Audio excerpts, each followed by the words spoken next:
Hello बच्चों, आज हम पढ़ेंगे क्लास 7th की संस्कृत, जिसमें हम 4th चैप्टर पढ़ेंगे जिसका नाम है भारत वर्षा। तो बच्चों पढ़ना स्टार्ट करते हैं। अस्माकं जन्मभूमि भारता अस्ति, यानी कि हमारी जन्मभूमि भारत है।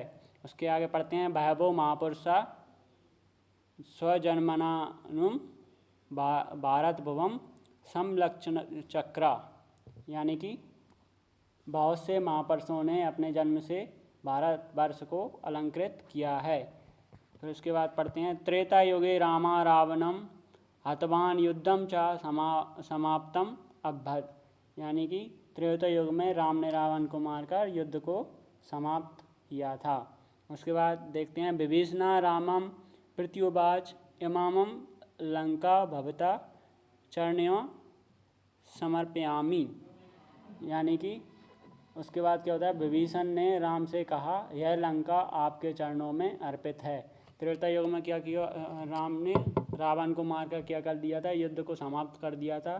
तो उसके बाद विभीषण ने क्या कहा, लंका को श्री राम के चरणों में अर्पित किया। ठीक है, उसके बाद देखते हैं भावानेव लंकास्य सिंहासन स्वीकर नेतु, यानी कि आप ही लंका का शासन स्वीकार करो, ऐसा किसने कहा, विभीषण ने। ठीक है, उसके बाद क्या होता है लक्ष्मणस्यपि तथैव इच्छा आसीत, यानी कि लक्ष्मण की भी वैसी ही इच्छा थी। यानी कि विभीषण ने जो कहा था इसी प्रकार की इच्छा किसकी भी थी, लक्ष्मण जी की भी ऐसी इच्छा थी। ठीक है, उसके बाद देखते हैं लक्ष्मणा अवदत् हो भ्राता। उसके बाद लक्ष्मण ने राम से कहा, क्या कहा राम से, भवान लंकाम गृहस्यप, क्या कहा, भवान लंकाम गृहस्यप भूपति च भवतु इति श्रुत्वा रामा लक्ष्मणम कथयत। ठीक है, तो लक्ष्मण ने क्या कहा, राम से कहा कि लंका को आप ग्रहण करो, आप ही राजा बनो। तो यह सुनकर राम ने क्या कहा, यति श्रुत्वा राम लक्ष्मणम कथयत, क्या कहा राम ने, अपि स्वर्णमयी लंका नाम लक्ष्मण रोचते जननी जन्मभूमिश्च स्वर्गादपि गरीयसी, यानी कि मातृभूमि स्वर्ग से भी श्रेष्ठ है। यह सोने की लंका मुझे अच्छी नहीं लगती, मातृभूमि स्वर्ग से भी श्रेष्ठ होती है। ठीक है, यानी कि मुझे ये लंका में नहीं रहना, इसलिए मैं ये राज्य को स्वीकार नहीं करता हूँ। जो जन्मभूमि होती है वह स्वर्ग से भी अच्छी होती है।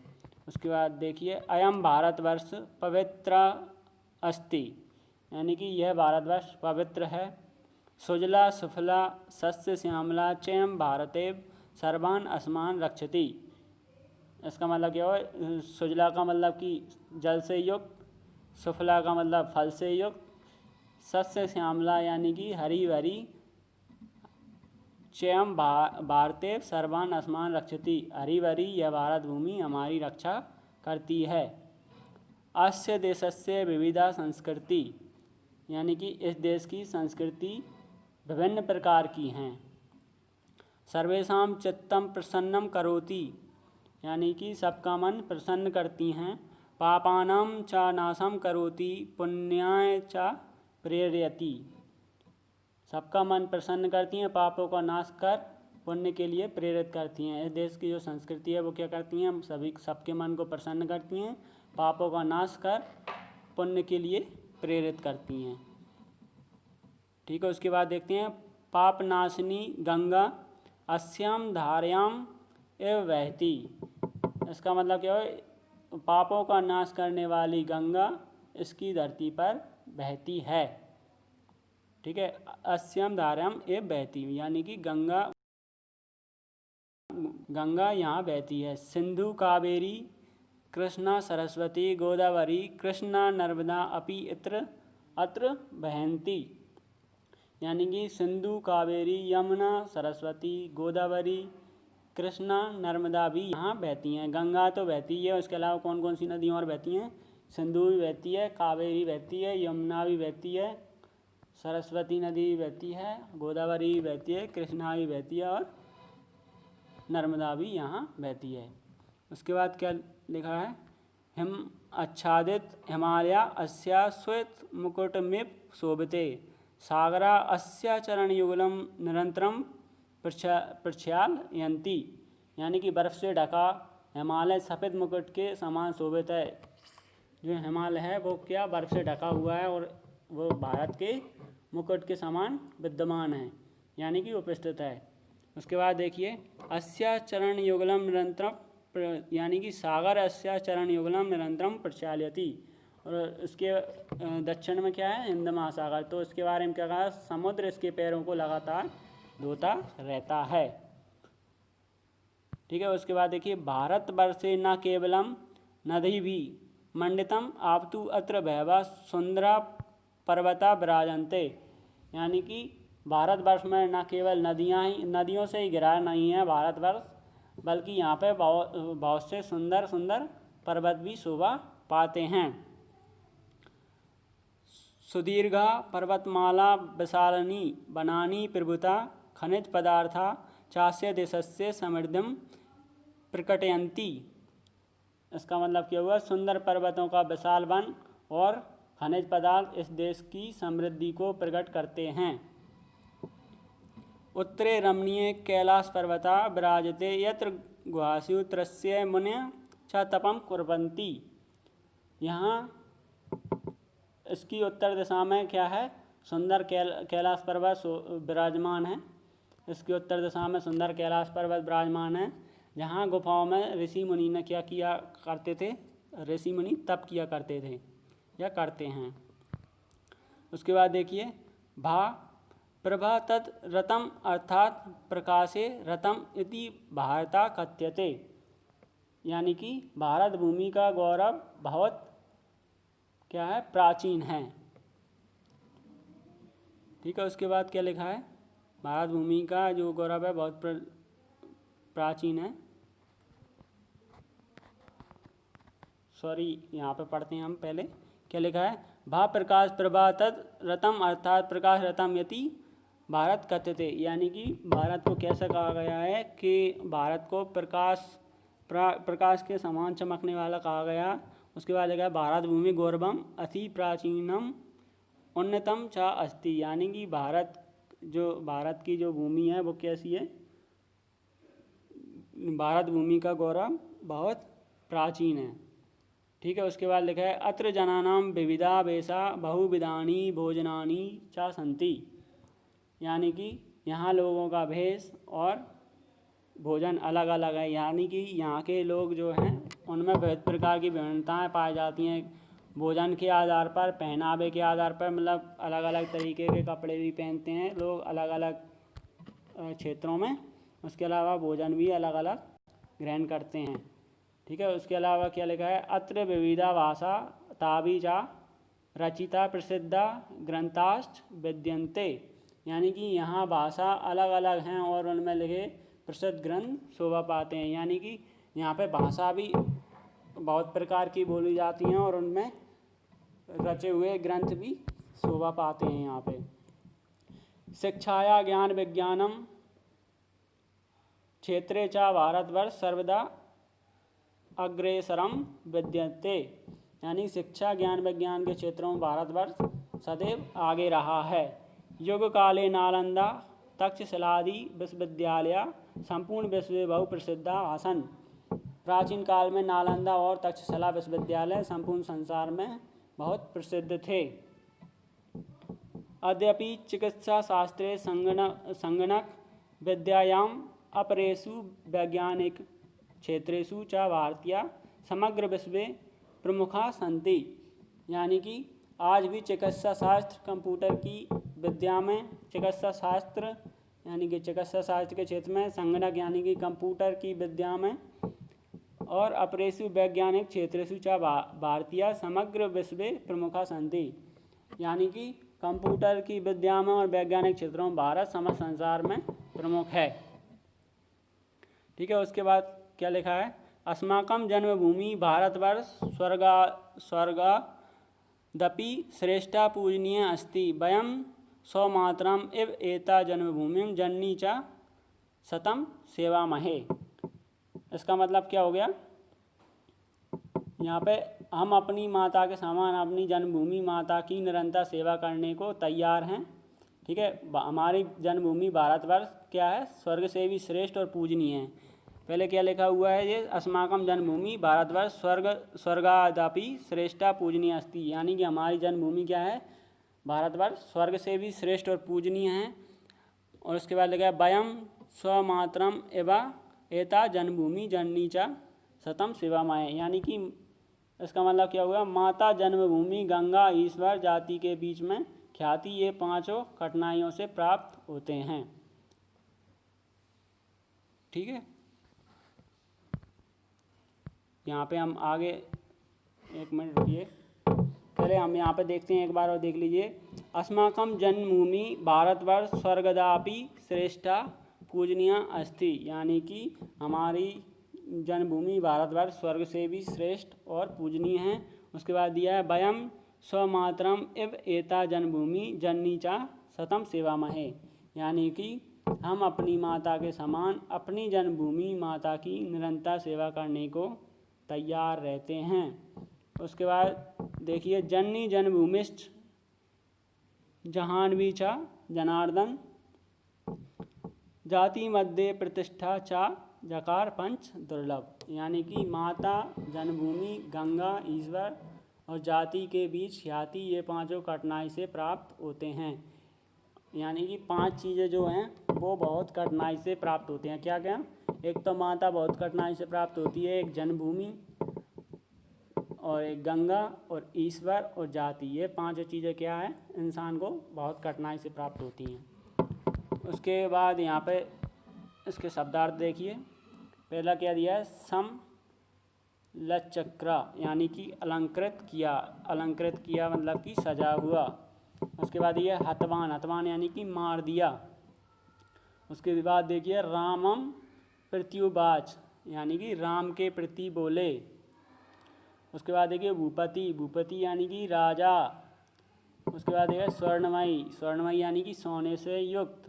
उसके बाद दिया है सस्य श्यामला, सस्य श्यामला यानी कि हरी भरी।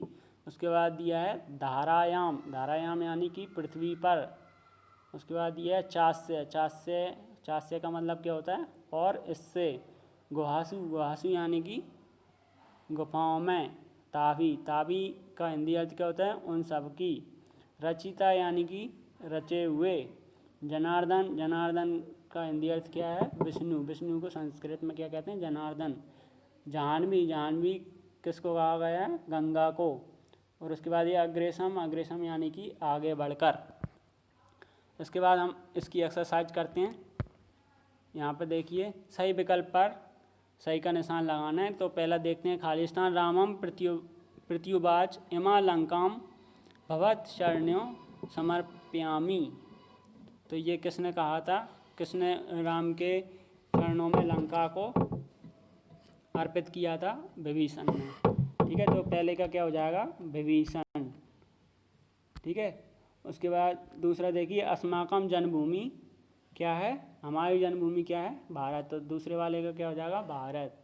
उसके बाद थर्ड वाला देखिए, थर्ड वाले में क्या दिया हुआ है, अस्या चरणाम युगलम निरंतम प्रचालयंती, यानी कि भारत के चरणों को हमेशा कौन धोता रहता है, तो इसका क्या हो जाएगा, सागर, यानी कि सेकंड वाला, इसका क्या हो जाएगा, सागर। ठीक है, उसके बाद रिक्त स्थानों की पूर्ति कीजिए, रिक्त स्थानों की पूर्ति कीजिए में देखिए त्रेता युगे राम रावणम हतवान, तो इसमें क्या जाएगा, युद्धम चा समाप्तम अभवत, यानी कि राम ने रावण को मार दिया और युद्ध समाप्त हो गया। उसके बाद सेकंड वाला देखिए, जननी जन्मभूमि, यानी कि जन्मभूमि है स्वर्ग से भी ऊपर है। ठीक है, तो जननी और जन्मभूमि। ठीक है, तो इसमें सेकंड वाले में क्या आ जाएगा, जननी आ जाएगा। ठीक है, सेकंड वाले में आ गया जननी। उसके बाद थर्ड वाला देखिए, पाप नाशनी अस्या धार्याम एव बहती, यानी कि पाप को नाश करने वाला कौन बहती है, तो इसमें थर्ड वाले में क्या जाएगा, गंगा। उसके बाद फोर्थ देखिए, कैलाश पर्वता विराजते यत्र ग्रासी रसस्य मनस्य चा, क्या आएगा, कुर्वन्ति। तो कैलाश पर्वत भारत के कहाँ पे, उत्तर रमणीय, यानी कि उत्तर में क्या है, इसमें क्या है, पहले खालिस्तान में क्या जाएगा, चौथे के में उत्तरे रमणीय, यानी कि उत्तर में कैलाश पर्वत विराजमान है, जहाँ वहाँ पे जो गुफाएं हैं उनमें ऋषि मुनि क्या करते हैं, ताप करते हैं। तो इसमें क्या जाएगा, तापम कुर्वन्ति, यहाँ पे आ जाएगा ताप और यहाँ पे आ जाएगा उत्तरे रमणीय। उसके बाद पांचवा देखिए, शिक्षाया खालिस्तान क्षेत्र या भारतम सर्वदा अग्रसम वर्तते, यानी कि यहाँ पे क्या जाएगा, ज्ञान विज्ञानम। ठीक है, इसके आगे हम वाक्य रचना देखते हैं। जो दिए गए शब्दों से हमें संस्कृत में वाक्यों की रचना करनी है। ठीक है, तो पहला शब्द दिया हुआ है, क्या दिया है, निरंतरम। तो निरंतर के लिए अभी हमने देखा था क्या, कि सागरास्या चरण युगलम निरंतरम प्रचाल्यति, यानी कि निरंतर का मतलब कि हमेशा बहता रहता है। ठीक है, या तो इसमें हमने शब्द का यूज किया, सागरा अस्या चरण युगलम निरंतरम प्रचालयन्ति। उसके बाद ब्राजते, तो ब्राजते भी हमने अभी इस पाठ में पढ़ा था। तो इसका क्या होगा, भारतवर्षे न केवलम नदी भी मंडलम आपितु अत्र वैवा सुंदरम सुंदरा पर्वत विराजते, यानी कि यहाँ केवल नदी नहीं बहती बल्कि यहाँ सुंदर पर्वत भी विराजमान हैं। उसके बाद पुण्याय देखिए, पुण्याय का यूज भी अपने इस पाठ में अभी पढ़ा था। तो क्या हो जाएगा, पापानाम चा नाशम करोति पुण्याय चा प्रेरयति। तो यहाँ पे हमने ये पुण्याय शब्द का क्या किया है, उपयोग किया है। ठीक है, उसके बाद देखिए क्षेत्रेषु का, इसके लिए भी हमने इस पाठ में पढ़ा था, संगणक विद्याम अप्रेषु वैज्ञानिक क्षेत्रेषु चा भारतीय समग्र विश्व क्या है, प्रमुखता संति, यानी कि समग्र भारत में क्या है, सभी क्षेत्रों में, वैज्ञानिक क्षेत्रों में और भी क्षेत्रों में प्रमुख स्थान रखता है भारत। ठीक है, उसके बाद देखिए शोभते का हमने हिमाच्छादित हिमालय अस्य श्वेत मुकुटमिव शोभते। ठीक है, तो यहाँ पे हमने शोभते का उपयोग किया है। उसके बाद नर्मदा, कृष्णा नर्मदा अपि अत्र बहन्ति, यहाँ पे हमने नर्मदा का उपयोग किया है। ठीक है, तो हमारे ये इन वाक्यों का प्रयोग करके संस्कृत में हमने ये कथन बनाए हैं। उसके बाद देखिए, संस्कृत निम्नलिखित प्रश्नों के उत्तर संस्कृत में दीजिए। तो यहाँ पे हम क्वेश्चन आंसर पढ़ेंगे। ठीक है, तो पहला दिया है, रामा किम अब्दत लक्ष्मणस्य वचनम श्रुत्वा, यानी कि राम ने जब लक्ष्मण का वचन सुना तो उन्होंने क्या कहा। अपि स्वर्णमयी लंका नाम लक्ष्मण रोचते जननी जन्मभूमिश्च स्वर्गदीपी, क्या बोला था, स्वर्गदपि गरीयसी, क्या बोला था, अपि स्वर्गमपि लंका नाम रोचते जननी जन्मभूमिश्च स्वर्गादपि गरीष्यति। ठीक है, क्या जाएगा यहाँ पे, यानी कि मुझे लंका में सोने से युक्त लंका अच्छी नहीं लगती। जननी और जन्मभूमि क्या होती है, स्वर्ग से भी ऊपर होती है, तो मैं लंका को स्वीकार नहीं करूँगा।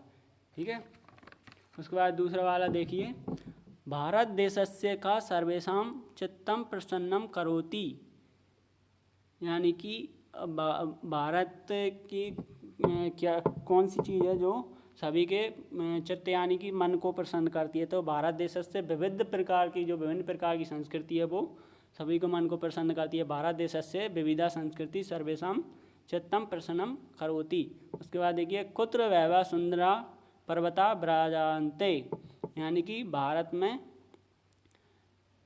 क्या है, ये कहाँ पे बहते हैं, कुत्र वैभव सुंदरा पर्वता विराजन्ते, यानी कि कहाँ पे सुंदर नदियाँ बहती हैं और पर्वत विराजमान है। तो क्या जाएगा इसका, भारतवर्षे वैभव सुंदरा पर्वता विराजन्ते। उसके बाद देखिए, गुहासु के बसंती किम च कुर्वन्ति ते, यानी कि गुफा में कौन बसते थे और क्या करते थे। तो गुहा में कौन बसते थे, ऋषि मुनि बसते थे और तप करते थे। तो क्या हो जाएगा, गुहासु ऋष्य मुनय च तापम कुर्वन्ति, यानी कि गुहा में ऋषि मुनि रहते थे और ताप करते थे। ठीक है, तो यहाँ पे हमारा 4th चैप्टर भी क्लियर।